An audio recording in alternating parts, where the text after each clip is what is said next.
సాయిరామ్. సమర్థ సద్గురు సాయినాథ్ మహారాజ్ కి జై.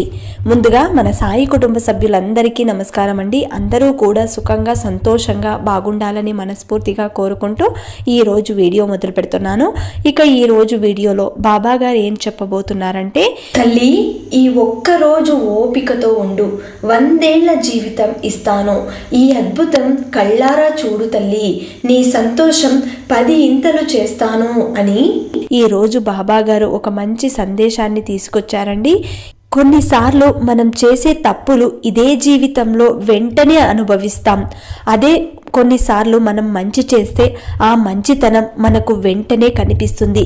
మన జీవితంలో కూడా సంతోషం మొదలవుతుంది. ఇలా ఈ కలియుగంలో మనం చేసే తప్పులు ఎలా ఉన్నాయి అంటే, మనం చేసిన మరో క్షణమే అవి మన వెంటాడుతూ ఉంటాయి.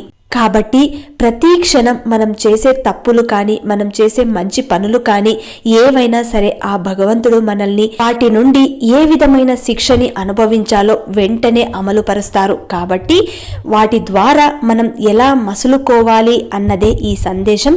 బాబా గారు అందిస్తున్న ఈ చక్కటి సందేశాన్ని ఒక చిన్న కథ ద్వారా విందాం ఫ్రెండ్స్. ఒక గ్రామంలో సీనయ్య అనే పేదవాడు ఉండేవాడు. అతని భార్య పేరు లక్ష్మీదేవి. సీనయ్య ఎంతో మంచివాడు. అతను ప్రతిరోజు అడవికి వెళ్లి కట్టెలు కొట్టి వాటిని అమ్మగా వచ్చిన సొమ్ముతో తన కుటుంబాన్ని పోషించుకునేవాడు. ఊర్లో అందరికీ తనకు తోచిన సహాయం చేస్తూ ఉండేవాడు. కానీ సీనయ్య భార్యకు లక్ష్మికి కొంత అత్యాశ ఎక్కువ. ఇది ఇలా ఉండగా ఒకరోజు అడవిలో సీనయ్య కట్టెలు కొడుతూ ఉండగా సీనయ్య ఆ కట్టెలను కొడుతూ ఇలా మనసులో మాట్లాడుకుంటాడు. అయ్యో, ఏంటి ఈరోజు కట్టెలు ఇంత పచ్చిగా ఉన్నాయే, నాకు కావలసింది ఎండు కట్టెలు. వీటిని అమ్మడం చాలా కష్టం. కానీ ఏం చేద్దాం, ఈరోజు ఏదో ఒకటి చేసి వీటిని అమ్మగా వచ్చిన డబ్బులతో నూకులు తీసుకెళ్తే కానీ మాకు పొద్దు గడవదు అని అనుకొని ఆ కట్టెలను కొట్టడం మొదలు పెడతాడు సీనయ్య. ఇంతలో అటుగా వెళుతున్న ఒక సాధువు అక్కడికి వస్తాడు. కట్టెలు కొడుతున్న సీనయ్యను చూసి అతనితో ఇలా అంటాడు, ఇదిగో నిన్నే నాయనా, నేను ఈ అడవిలో దారి తప్పిపోయి ఎటు వెళ్లాలో దిక్కు తోచక చాలాసేపటి నుండి తిరుగుతున్నాను. నాకు చాలా దాహంగా ఉందయ్యా, నీ దగ్గర కాస్త మంచినీళ్లుంటే ఇచ్చి నా దాహం తీర్చవయ్యా అని ఆ సాధువు సీనయ్యతో అడుగుతాడు.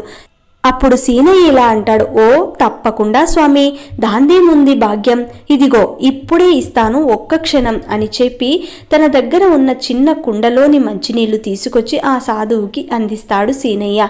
అది తీసుకుని తాగి దాహం తీర్చుకున్న ఆ సాధువు అది చూసి సీనయ్య ఇలా అడుగుతాడు, అవును స్వామి, ఇంతకీ మీరు ఎక్కడికి వెళుతున్నారు, ఎవరి కోసం ఈ అడవిలో తిరుగుతున్నారు, నాకు గనక తెలిస్తే వీలైతే సహాయం చేస్తాను చెప్పండి అని సీనయ్య అడగగానే, చెబుతాను నాయనా, నేను ఆ ఆదిదేవుడు జంగమదేవుడిని వెతుకుతూ ఉన్నాను. అయితే ఆ జంగమదేవుడు ఎక్కడున్నాడో అర్థం కాక లోకం మొత్తం తిరుగుతున్నాను అని ఆ సాధువు పరమశివుడి గురించి చెబుతూ ఉంటే సీనయ్య మాత్రం అతను ఒక మనిషి కోసం వెతుకుతున్నాడు అనుకుని ఆ సాధువుతో ఇలా అంటాడు, అవునా స్వామి, ఇంతకీ ఎవరాయనా, ఎక్కడుంటాడు, మీకేమైనా అప్పు ఉన్నాడా అని అమాయకంగా అడిగేసరికి ఆ సాధువు ఒక చిన్న చిరునవ్వు నవ్వి ఇలా అంటాడు, ఉన్నాడు, నాకే కాదు నీకు మనందరికీ ఉన్నాడు ఆ స్వామి, అందుకే కదా మన అందరితో ఆ స్వామి ఇలా ఆటలాడిస్తున్నాడు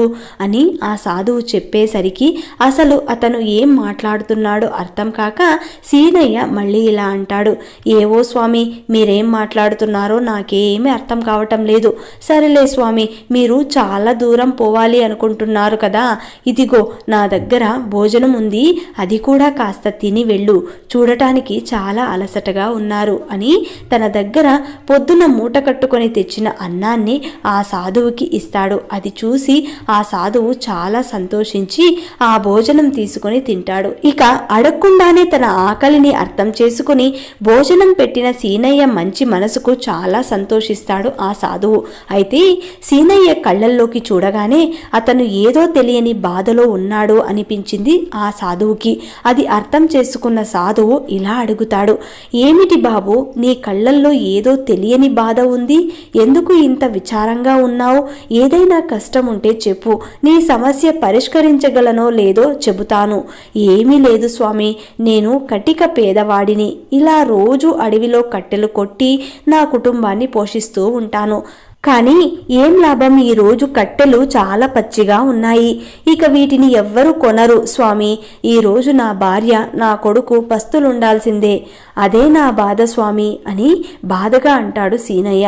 ఆ మాటలు విన్న ఆ సాధువు సీనయ్యకు ఏదో ఒకటి మంచి చేయాలి అనిపించి వెంటనే తన జోలిలో నుండి ఒక దీపాన్ని తీసి దాన్ని వెంటనే సీనయ్యకు బహుమతిగా ఇస్తూ ఇలా అంటాడు, ఇదిగో నాయనా, ఇది తీసుకో. అడగకుండానే నా ఆకలి తీర్చి సంతోషపెట్టావు. నన్ను నీ తండ్రి స్థానంలో ఉంచి నీ బాధని నాతో పంచుకున్నావు.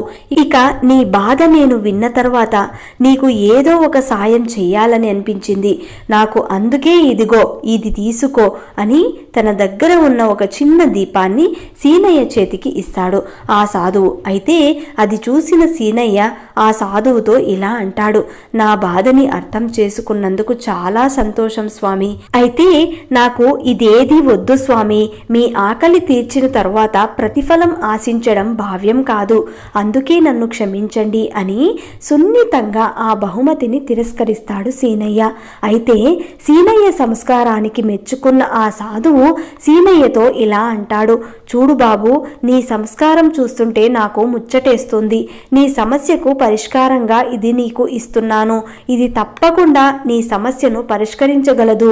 ఇది కేవలం అర్హత ఉన్న వాళ్ళకి మాత్రమే దక్కుతుంది. అందుకే కాదనకుండా తీసుకో. సరే స్వామి, మీరు ఇంతగా చెబుతున్నారు కాబట్టి తీసుకుంటాను. కానీ ఇంత చిన్న దీపం నా సమస్యని ఎలా పరిష్కరిస్తుంది? నీ సందేహం నాకు అర్థమైంది బాబు. ఇది నువ్వు అనుకుంటున్నట్టు ఒక సాధారణమైన దీపమైతే కాదు. లోకానికి ఇది ఎంతో చిన్న దీపం, కానీ ఇది నీకు మాత్రం ఒక మాయాదీపం. దీనికి నీ జీవితాన్ని మార్చగల శక్తి ఉంది. నన్ను నమ్ము. ఏంటి స్వామి మీరు అంటున్నది? ఈ దీపం మాయాదీపమా? నా సమస్యలన్నీ తీరిపోతాయా? అది ఎలా సాధ్యం? అవును నాయనా, ఇది ఒక మాయాదీపం. దీన్ని వెలిగించి మనసులో ఏది కోరినా అది వెంటనే దక్కుతుంది. కావాలంటే దీన్ని ఒక్కసారి పరీక్షించి చూడు. ఏంటి స్వామి, ఈ దీపానికి నిజంగానే అంత శక్తి ఉందా? అయితే వెంటనే ఒకసారి పరీక్షించి చూస్తాను అని ఆతృతగా ఆ దీపాన్ని వెలిగించి సీనయ్య మనసులో ఇలా కోరుకుంటాడు, ఓ మాయాదీపమా, నీలో ఉన్న ఈ శక్తి నిజమైతే నా ముందు ఉన్న ఈ పచ్చ కట్టెలన్నీ ఎండు కట్టెలుగా మార్చాలి అని కోరుకున్న వెంటనే తన ముందున్న ఆ పచ్చి కట్టెలన్నీ ఎండు కట్టెలుగా మారిపోతాయి. అది చూసిన సీనయ్య తన కళ్ళను తానే నమ్మలేకపోతాడు. ఇక వెంటనే సంతోషంగా ఆ సాధువుతో ఇలా అంటాడు, చాలా సంతోషం స్వామి. ఇన్ని రోజుల తర్వాత నా కష్టాలన్నీ తీరిపోతున్నాయి.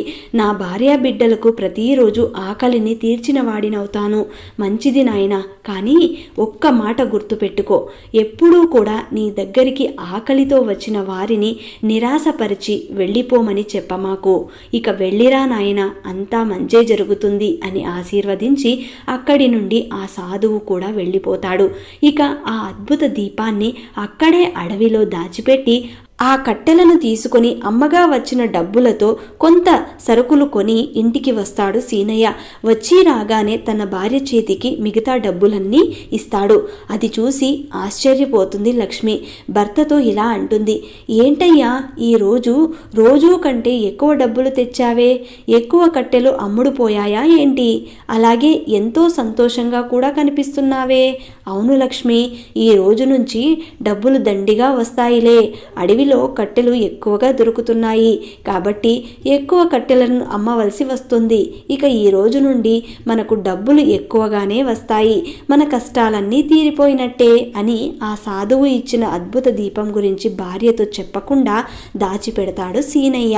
అప్పుడు లక్ష్మి ఇలా అంటుంది, ఏంటోనయ్యా, ఈ రోజంతా బాగుంది కాబట్టి ఎక్కువ డబ్బులు వచ్చాయి. ఈ మాత్రం దానికి అంత సంతోషపడిపోతే ఎలా? మన బ్రతుకులు మారాలి అంటే ఏదో ఒక మాయ జరగాలి అంటూ లోపలికి వెళ్ళిపోతుంది.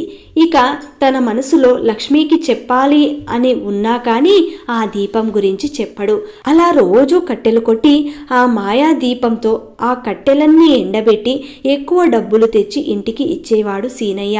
అయితే ప్రతిరోజు ఇలా జరుగుతూ ఉండడంతో ఒకరోజు లక్ష్మికి అనుమానం వచ్చి సీనయ్యతో ఇలా అంటుంది, ఏంటయ్యా ఒక నిజం చెప్పు, అడవిలో ఎండిన కట్టెలతో పాటు ఇన్ని రోజులు పచ్చి కట్టెలు కూడా తెచ్చుకునేవాడివి కదా, వాటిని వారం రోజుల పాటు ఎండ పెడితే కానీ మనకు డబ్బులొచ్చేవే కావు, అలాంటిది ఇప్పుడేంది చాలా తొందరగా అడవికి వెళ్ళి ఇంటికి పచ్చి కట్టెలు తీసుకురాకుండా సరాసరి రోజు డబ్బులు తీసుకుని వచ్చేస్తున్నావే, నీ మీద నాకు ఏదో అనుమానంగా ఉందయ్యా, అసలు ఏం జరుగుతుందో చెప్పండి, నిజం చెప్పండి, నువ్వు అడిగిన దానికి ఇప్పుడు నేను చెప్పలేను కానీ తప్పకుండా రేపు అదేంటో తీసుకొచ్చి మరీ చూపిస్తాను అని అక్కడి నుండి వెళ్ళిపోతాడు సీనయ్య. ఇక మరుసటి రోజు ఆ అడవిలో దాచిపెట్టిన ఆ అద్భుత దీపాన్ని తనతో పాటు ఇంటికి తీసుకొస్తాడు. ఇక చాలా సంతోషంగా లోపలున్న భార్యని లక్ష్మిని పిలుస్తాడు సీనయ్య. ఇదిగో లక్ష్మి, ఒక్కసారి ఇలా రా, నాకేం దొరికిందో చూడు. వస్తున్నా, ఏమైంది ఏంటి, ఈరోజు రోజులా కాకుండా కాస్త ఎక్కువ డబ్బులు తీసుకొచ్చి ఉంటావు, దానికి ఎందుకు ఇలా అరుస్తున్నావు, నీ మొహం, నీకు ఏం చెప్పినా సరిగా అర్థం కాదు, ముందు ఆ మాటలాపి ఓసారి త్వరగా వచ్చి నేనేం తెచ్చానో చూడు అని తనతో పాటు తీసుకొచ్చిన ఆ అద్భుత దీపం తన భార్య లక్ష్మి ముందు ఉంచుతాడు. ఇక ఆ చిన్న దీపాన్ని చూసిన లక్ష్మి తనలో తాను నవ్వుకుంటూ సీనయ్యతో ఇలా అంటుంది, ఏందయ్యా నువ్వు బాగానే ఉన్నావా, నీకు ఏం కాలేదు కదా, ఈ చిన్న దీపాన్ని తీసుకొచ్చి ఏదో బంగారు నిధి తీసుకొచ్చినట్టు ఎందుకలా సంతోషపడిపోతున్నావు, అయ్యో లక్ష్మి, నేను బాగానే ఉన్నానే, నువ్వు అనుకుంటున్నట్టు ఇది సాధారణమైన దీపం కాదు, మన కోరికలు తీర్చే అద్భుతమైన దీపం, దీని గురించి నీకు తెలియక నువ్వు అలా మాట్లాడుతున్నావంతే. ఏంటేంటి ఇది, ఈ చిన్న దీపం మనమేం కోరితే అది ఇస్తుందా, అయితే చూద్దాం, నాకు ఇప్పుడు చాలా ఆకలిగా ఉంది, నాకు తినడానికి ఏదైనా ఒకటి కోరుకో మరి, అది లక్ష్మి హేళన చేస్తూ అంటుంది సీనయ్యను. భార్య మాటలు విన్న తరువాత వెంటనే ఆ దీపాన్ని వెలిగించి ఇలా కోరుకుంటాడు సీనయ్య, ఓ అద్భుత దీపమా, నీకు నిజంగా శక్తి ఉంటే మా ఆవిడ అడిగిన భోజనాన్ని వెంటనే సమకూర్చు మరి. అప్పుడు సీనయ్య ఇలా కోరుకున్నాడో లేదో వెంటనే పంచభక్ష పరమాన్నాలతో వారి ముందు విందు భోజనం ప్రత్యక్షమవుతుంది. అది చూసి ఆశ్చర్యపోయిన లక్ష్మి భోజనాన్ని చూస్తూ మౌనంగా అలాగే ఉండిపోతుంది. చూసావా, నేను చెప్తే నువ్వు నమ్మలేదు కదూ, ఇదే దీని మాయా, ఇది ఏది కావాలన్నా ఈ మాయాదీపాన్ని వెలిగించి కోరుకుంటే అది వెంటనే నెరవేరుతుంది. ఇదే విధంగా ప్రతిరోజు నేను ఆ పచ్చి కట్టెలను ఎండబెట్టి ఆ డబ్బులను తీసుకొస్తున్నాను. అవునా, మీరు చెబితే నేను నమ్మలేదు, కానీ ఇది చాలా అద్భుతంగా ఉందయ్యా, అయినా నువ్వు ఒట్టి వెర్రిబాగులోడివి, కాకపోతే ఇంతటి అద్భుత దీపాన్ని నువ్వు నీ దగ్గర పెట్టుకొని ఇంతకాలం ఎండిన కట్టెలను అమ్ముకుంటున్నావా, సరేలే, ఇక ముందు దీన్ని ఎలా వాడాలో నాకు తెలుసు, ఇక నేను చూసుకుంటా అని సీనయ్యకు చెప్పి ఆ అద్భుత దీపాన్ని తీసుకుని లోపలికి వెళ్ళిపోతుంది సీనయ్య భార్య లక్ష్మి. అయితే సీనయ్య మాత్రం అదేమీ పట్టించుకోకుండా ఎప్పటిలాగే కట్టెలు కొట్టడానికి అడవికి వెళ్ళిపోతాడు. ఇక భర్త లేని సమయంలో లక్ష్మి ఆ దీపాన్ని వెలిగించి ఇలా కోరుకుంటుంది, ఓ అద్భుత దీపమా, మాకు ఉండటానికి అన్ని సదుపాయాలు ఉన్న ఒక పెద్ద ఇల్లు, అలాగే బోలెడన్ని నగలు ప్రసాదించవా. అలా కోరుకోగానే లక్ష్మి కోరిక మేరకు ఆ అద్భుత దీపం వారి పూరి గుడిసె కాస్త ఒక రాజభవంతిలా మారిపోతుంది. లక్ష్మి కోరుకుంటున్నట్టు అన్ని సదుపాయాలు ఆ ఇంట్లో సమకూరుతాయి. ఇక మరోవైపు అడవిలో పని పూర్తి చేసుకుని సాయంత్రానికి ఇంటికి తిరిగి వచ్చిన సీనయ్య అక్కడున్న భవంతిని చూసి ఇలా అనుకుంటాడు, అయ్యా, ఏంటి నేను దారి తప్పి వచ్చానా ఏంటి, ఇది నా ఇల్లు కాదే, నేనెలా దారి తప్పిపోయానబ్బా. అక్కడి నుండి వెళ్ళిపోవడానికి మళ్ళీ సిద్ధపడతాడు సీనయ్య.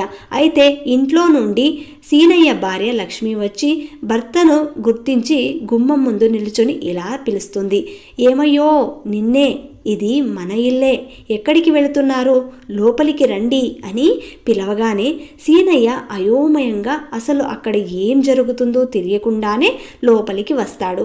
ఆ ఇంట్లో ఎటు చూసినా బంగారు నగలు మాణిక్యాలతో తలతలలాడుతూ మెరిసిపోతూ ఉంటుంది. అసలు సీనయ్యకి అది ఏది అర్థం కాదు. ఇంతలో లక్ష్మి అక్కడికి వచ్చి, నువ్వు ఇదంతా చూసి కంగారు పడమాకయ్యా, ఇదంతా అద్భుత దీపం మహిమ, ఎంత బాగుందో కదండి, ఇక నుండి నువ్వు కట్టెలు అమ్మవలసిన అవసరం లేదు, ఈ డబ్బుతో ఎంతో హాయిగా కూర్చుని తినవచ్చు అని లక్ష్మి చాలా సంతోషంగా చెబుతుంది. అయితే ఆ మాటలు విన్న సీనయ్య సంతోషించాల్సింది పోయి ఏదో చెప్పలేని దిగులుతో అక్కడి నుండి వెళ్ళిపోతాడు. ఇక లక్ష్మి తన భర్తను పట్టించుకోకుండా తన ఇంట్లోకి కావలసినవన్నీ సమకూర్చుకుంటూ ఉంటుంది. అయితే సీనయ్య మాత్రం ఆ భోగాలను అనుభవించకుండా అడవికి వెళ్ళి కట్టెలు కొట్టి తెచ్చి ఆ డబ్బులను కూడబెడుతూ ఉండేవాడు. ఇలా కొన్ని రోజులు గడిచిన తర్వాత ఒక రోజు సీనయ్య కట్టెలు కొట్టడానికి యథావిధిగా అడవికి వెళ్తాడు. అయితే ఆ అద్భుత దీపాన్ని సీనయ్యకు ఇచ్చిన ఆ సాధువు అటుగా వెళుతూ సీనయ్య ఇంటి దగ్గరికి వచ్చి ఇలా అడుగుతాడు, అమ్మా, తాగడానికి కాస్త నీళ్లు ఉంటే ఇవ్వమ్మా, నాకు చాలా దాహంగా ఉంది. ఆ మాటలతో ఇంట్లో నుండి బయటకు వచ్చిన లక్ష్మి సాధువు రూపాన్ని చూసి అసహించుకొని అతనితో ఇలా అంటుంది, ఏంటి, నీకు నీళ్లు కావాలా? అయినా ఇలా ఊర్ల పట్టుకొని తిరగకపోతే ఏదైనా పని చేసుకుని బ్రతకవచ్చు కదా, ఇక్కడ నీళ్లు లేవు, ఏమీ లేవు, నీ రూపం చూస్తూ ఉంటే నాకు ఎంతో అసహ్యంగా ఉంది, వెంటనే నువ్వు ఇక్కడి నుండి వెళ్ళిపో అంటూ కోపంగా ఆ సాధువు ముందే తలుపులు వేసుకుంటుంది. ఇక ఆమె మాటలకు సాధువు ఒక చిన్న చిరునవ్వు నవ్వుకొని అక్కడి నుండి వెళ్ళిపోతాడు. ఇంతలో ఆ లక్ష్మీ కొడుకు ఆకలిగా ఉండి తన అమ్మ దగ్గరికి వచ్చి ఇలా అడుగుతాడు, అమ్మా, నాకు చాలా ఆకలిగా ఉంది, తినడానికి ఏమైనా ఉంటే పెట్టమ్మా అని అడుగుతాడు. ఓస్ అంతేనా, వెంటనే ఈ మాయాదీపాన్ని అడిగి నీకేం కావాలో పెడతానుండు నాయనా. వెంటనే ఆ మాయాదీపాన్ని వెలిగించి తన కొడుకు భోజనం కావాలని కోరుకుంటుంది. కానీ ఎంతసేపు చూసినా భోజనం రాకపోయేసరికి, అరే ఏమైంది ఈ దీపానికి, ఎందుకు ఇది పనిచేయడం లేదు అని కంగారు పడిపోతూ ఉంటుంది. ఇంతలో కట్టెలు అమ్మి ఇంటికి తిరిగి వచ్చిన సీనయ్య ఆ దీపం గురించి అలాగే ఇంటికి వచ్చి వెళ్ళిన ఆ సాధువు గురించి చెబుతుంది లక్ష్మి. ఆ మాటలు విన్న సీనయ్య లక్ష్మితో ఇలా అంటాడు, లక్ష్మి, నువ్వు ఇప్పుడు చేసింది చిన్న తప్పేమీ కాదు. ఎవరైనా మన ఇంటికి ఆకలితో వచ్చినప్పుడు వారి ఆకలి మనం తీర్చకపోతే ఈ దీపం తన శక్తిని కోల్పోతుందని ఆ సాధువు నాకు ముందే చెప్పాడు. ఇక చేతులారా ఈ దీపం మహిమ నువ్వే పోగొట్టుకున్నావు. ఇక అంతా నీ కర్మ, నువ్వు అనుభవించక తప్పదు. నీలో ఎలాగో కష్టపడే తత్వమే లేదు. ఇక మానవత్వం కూడా అంతకంటే పూర్తిగా చచ్చిపోయింది. ఎప్పుడైతే సాధువు వచ్చి నీళ్ళడిగాడో అప్పుడు ముఖం మీద నువ్వు తలుపులు వేశావు. అప్పుడే ఈ దీపం యొక్క శక్తి కోల్పోయింది. ఇంకా చెప్పాలంటే ఈ దీపం న్యాయంగా ఆ సాధువు ఇచ్చిందే. అవునా అయ్యా, మధ్యలో వచ్చిన సొమ్ముపై వ్యామోహపడి నేను మానవత్వమే కోల్పోయాను. నా చేతులారా నాకు వచ్చిన అదృష్టాన్ని పోగొట్టుకున్నాను. నన్ను క్షమించయ్యా, నేను చాలా పెద్ద తప్పు చేశాను. ఇక కష్టపడి ఇక మీదట నువ్వు తెచ్చిన దానితోనే అత్యాశకు పోకుండా ఉన్న దాంట్లో తృప్తిగా ఉందాం. అందుకేనే ఏదో ఒక రోజు ఇలా జరుగుతుందని నేను నా కష్టాన్ని మాత్రమే నమ్ముకున్నాను. ఎందుకంటే కష్టపడకుండా వచ్చిన సొమ్ము శాశ్వతంగా ఉండదు. మానవత్వం అనేది కోల్పోకుండా జీవిస్తేనే సుఖం అనేది దొరుకుతుంది. అలా నడమంత్రపు సిరితో వచ్చిన దానితో కళ్ళు మూసిపోయిన భార్యకు హితబోధ చేసి మళ్ళీ యథావిధిగా కట్టెలు కొట్టడానికి వెళ్ళిపోతాడు సీనయ్య. ఇక ఆ మాటలకి బుద్ధి తెచ్చుకుని లక్ష్మి సీనయ్యను క్షమాపణ కోరి ఆ రోజు నుండి బుద్ధిగా జీవిస్తుంది. చూశారు కదా, ఈ కథ ద్వారా మనకు బాబాగారు అందిస్తున్న గొప్ప సందేశం. ఒక అద్భుతమైన మార్పు మన జీవితంలో కూడా మొదలు కావాలని, ఎక్కడైతే మనం తప్పు చేస్తున్నామో జీవితంలో ప్రతి మానవుడు ఏదో ఒకసారి తప్పు చేయనే చేస్తాడు. కాబట్టి ఆ తప్పును ఇక మీదట చేయకుండా గ్రహించి ఎక్కడ మానవత్వం చూపించాలో, ఎక్కడ మన అవసరం పడుతుందో అక్కడ వెంటనే మనకు తగిన సహాయం మనం చేయగలిగితే ఆ భగవంతుడు మనకు ఇంకొక రూపంలో సహాయం చేస్తాడు. మరి ఈ కథ, ఈ సందేశం మీకు నచ్చినట్లయితే వెంటనే శ్రద్ధా సబూరి అని కమెంట్ చేయండి. మళ్ళీ రేపటి వీడియోలో కలుసుకుందాం. అంతవరకు సెలవు. సర్వే జన సుఖినో భవంతు. సర్వం శ్రీ సాయినాథార్పణమస్తు.